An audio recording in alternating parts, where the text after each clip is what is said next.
अस्सलामुअलैकुम। कैसे हैं आप लोग? सब खैरियत से? उम्मीद करता हूँ आप लोग सब खैरियत से होंगे और मैं भी अल्लाह तबारक व तआला के फजल करम और उसकी तौफीक व इनायत से बिल्कुल ठीक हूँ। आज हम फर्स्ट ईयर फिजिक्स मैथमेटिक्स के चैप्टर नंबर 6 की एक्सरसाइज 6.4 का क्वेश्चन नंबर 15 करने जा रहे हैं। 15 जो है बिल्कुल 14 की तरह है, इसमें भी प्रोबेबिलिटी का लॉ ऑफ एडिशन अप्लाई होगा। और जैसे आपने क्वेश्चन नंबर 14 किया था पिछला सवाल और आपने बहुत ज़्यादा उसको पसंद भी किया है, तो ये सवाल भी बिल्कुल उसी तरीके से है। इसमें सिर्फ़ और सिर्फ आपको जो वैल्यूज़ हैं या जो फिगर है वो चेंज किया हुआ है, बाकी तरीक़ेकार और जो क्वेश्चन को जो करने का प्रोसेस है वो बिल्कुल, या मेथड है वो बिल्कुल सेम है। ठीक है, तो ये याद रखिएगा कि जब भी आपसे प्रोबेबिलिटी के अंदर ऐसे आ जाए ना, और या इसकी प्रोबेबिलिटी बताइए या इसकी बताइए, ये हो या ये हो, कोई तीसरा ना हो, तो इसका मतलब ये होता है कि वहाँ पे आपने एडिशन का लॉ अप्लाई करना होता है। और एडिशन हम कैसे निकालते हैं? यूनियन के थ्रू। ठीक है, जैसे आप करते थे ना मैट्रिक के अंदर A यूनियन B या B यूनियन C, तो आज हम B यूनियन C करके इसकी प्रोबेबिलिटी को फाइंड करेंगे। ठीक है, तो सवाल को गौर से देखिएगा, वीडियो को पूरा देखिएगा और अगर वीडियो पसंद आ जाए तो अपने दोस्तों के साथ शेयर भी कीजिएगा। जाते जाते एक छोटी सी इन्फॉर्मेशन है, वो ये है कि जैसे कि कल से अनाउंसमेंट चल रही है कि 9th और मैट्रिक के इम्तहानात जो हैं ये आपके होंगे ईद के बाद, और अलबत्ता मार्च में इनके रमज़ानुल मुबारक में इनके प्रैक्टिकल्स लिए जाएंगे। एक बात तो ये थी, और फर्स्ट ईयर सेकेंड ईयर के जो इम्तहानात हैं वो शुरू हो रहे हैं 28 अप्रैल से। इससे पहले ये डेट आई थी 15 अप्रैल की, तो फर्स्ट ईयर सेकेंड ईयर वालों को थोड़ा सा टाइम और मिल गया, यानी 15 डेज़ का, तो वो अपनी तैयारी को और मज़ीद बेहतर कर सकते हैं। इसके अलावा एक बात और थी कि जिन बच्चों ने अभी सप्लीमेंट्री के पेपर दिए हैं फर्स्ट ईयर सेकेंड ईयर के, वो पेपर्स जो हैं उनकी असेसमेंट चल रही है, कॉपी चेक हो रही हैं, तो उनका रिज़ल्ट इंशाअल्लाहुल अज़ीज़ मार्च में आएगा, यानी रमज़ानुल मुबारक में। सप्लीमेंट्री जो है वो 2025 में जो सप्लीमेंट्री के इम्तहानात हुए थे उनकी कॉपीज़ की असेसमेंट चल रही है। जैसे असेसमेंट कंप्लीट हो जाएगी तो आपका रिज़ल्ट इंशाअल्लाहुल अज़ीज़, उम्मीद है कि उम्मीद कवी है अल्लाह ताला की ज़ात से कि वो मार्च में यानी रमज़ानुल मुबारक में आ जाएगा। आज चलते हैं आज के सवाल की तरफ। फर्स्ट ईयर का मैथ्स है, एक्सरसाइज है 6.4 का, क्वेश्चन नंबर है 15। अ बैग कंटेन्स 15 ब्लैक बॉल्स। एक बैग के अंदर 15 ब्लैक बॉल्स हैं, 25 red and white, 10 white balls. ठीक है, टोटल ये 50 बॉल्स हैं। ठीक है जी, तो हमारा सैम्पल स्पेस कितना है? 50। 15 + 25 + 10, ये मैं करके नीचे दिखा भी दूंगा। ठीक है जी।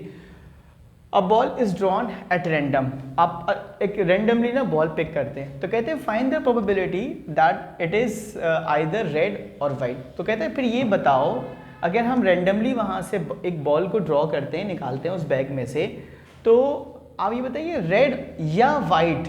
अब देखिए ये और आ रहा है, इसका मतलब क्या होगा? Union, addition. सही है, रेड और वाइट बॉल की प्रोबेबिलिटी क्या होगी, ये हमसे पूछा है। ठीक, सोल्यूशन की हेडिंग डाली। अब आप ये सवाल करना, थैंक यू बेटा अब्दुल समद, हम अब ये सवाल करना आप लोग शुरू से जानते हैं। क्या क्या करते हैं? सोल्यूशन की हेडिंग देते हैं, लिखते हैं let S be the sample space containing 15 black, 25 red and 10 white balls. तो एस हमारे पास क्या हो जाएगा? 15 + 25 + 10 = 50। तो हमारा ओ एस यानी सैंपल स्पेस हो गया 50।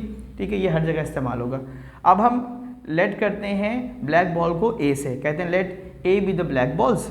तो इसका O A, occurrence of black balls, आपके पास हो जाएगा 15। ओ ए = 15। और प्रोबेबिलिटी ऑफ ए कैसे निकालेंगे? ओ ए अपॉन ओ एस, 15 अपॉन 50, तो ये हो जाएगा 3/10। सिमिलरली हम बी को लेते हैं रेड बॉल्स की से। ठीक है, तो हम कहते हैं let B be the red balls, तो इसकी अकरेंस ओ बी हो जाएगी 25। इसकी प्रोबेबिलिटी कैसे निकालेंगे? P B = OB upon OS, यानी 25/50, तो ये हो जाएगा हाफ। ठीक है, उसके बाद आप वाइट बॉल्स की भी इसी तरह निकाल दीजिए। उसको मान लीजिए let C be the white balls, OC = 10 हो जाएगा, PC = OC अपॉन OS, यानी 10/50 = 1/5 हो जाएगा। ठीक है, 0 से 0 कैंसिल हो जाएगा। अब आपने मुझे ही बताना है कि मुझे प्रोबेबिलिटी निकालनी है आइदर रेड और वाइट। आइदर और आया, और का मतलब है यूनियन। रेड को मैंने बी कहा था, वाइट को मैंने सी कहा था, तो बी यूनियन सी, इसका मतलब है probability of B plus probability of C. तो मैं अगर प्रोबेबिलिटी ऑफ बी कह रहा हूँ, इसकी वैल्यू आई थी हाफ, प्लस कर दूंगा 1/5 प्रोबेबिलिटी ऑफ सी, एलसीएम लूंगा 5 और 2 का, तो ये आ जाएगा 10, और उसको सिंप्लीफाई करूंगा तो आ जाएगा 7/10। और यही इसका आंसर है कि आइदर रेड और वाइट बॉल्स की जो प्रोबेबिलिटी है वह है 7/10। उसको लिखूंगा P B यूनियन C = 7/10। यहीं पर इसका सवाल इख्तिताम हो जाएगा। उम्मीद करता हूँ कि आज की वीडियो भी आपको हमेशा की तरह पसंद आई होगी और आप अपना बहुत ख्याल भी रखेंगे और वीडियो को शेयर भी ज़रूर करेंगे। अल्लाह हाफ़िज़।